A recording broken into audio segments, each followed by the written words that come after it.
नमस्कार, सत्यदर्शन न्यूज मध्ये आपले स्वागत आहे. मी पायल शहा. एक नजर टाकूया आजच्या ठळक घडामोडीवर.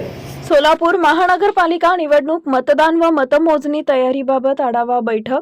सोलापूर महानगरपालिका सार्वत्रिक निवडणूक 2025 ते 26 च्या अनुषंगानं महापालिका आयुक्त तथा निवडणूक निर्णय अधिकारी डॉक्टर सचिन ओंबासे यांच्या अध्यक्षतेखाली महापालिकेत महत्त्वाची आढावा बैठक घेण्यात आली. सदर बैठकीत येणाऱ्या मतदान व मतमोजणी प्रक्रियेसाठी आवश्यक असलेल्या यंत्रणा, मनुष्यबळ, साहित्य, तांत्रिक सुविधा तसेच सुरक्षा व व्यवस्थापनाबाबत सविस्तर चर्चा करण्यात आली.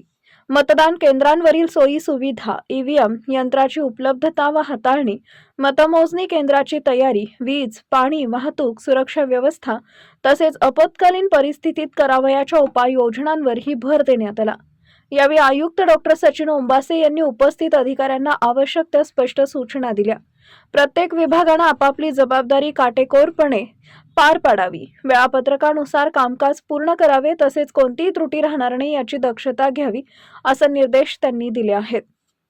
बैठकीस अतिरिक्त आयुक्त वीणा पवार, अतिरिक्त आयुक्त संदीप कारंजे, उपायुक्त आशिष लोकरे, मुख्य लेखा अधिकारी रत्नराज जवळगेकर, प्रभारी मुख्य लेखा परीक्षक सदानंद वाघमारे सह नगर रचना मनीष भिष्णुरकर, सह आयुक्त गिरीश पंडित, सह आयुक्त शशिकांत भोसले, सह आयुक्त मनीषा मगर, नगर अभियंता सारिका अकुलवार, कार्यकारी अभियंता राजेश परदेशी, अग्निशामक प्रमुख राकेश साळुंके, संबंधित विभागीय अधिकारी तसेच विभागाचे वरिष्ठ अधिकारी व कर्मचारी उपस्थित होते.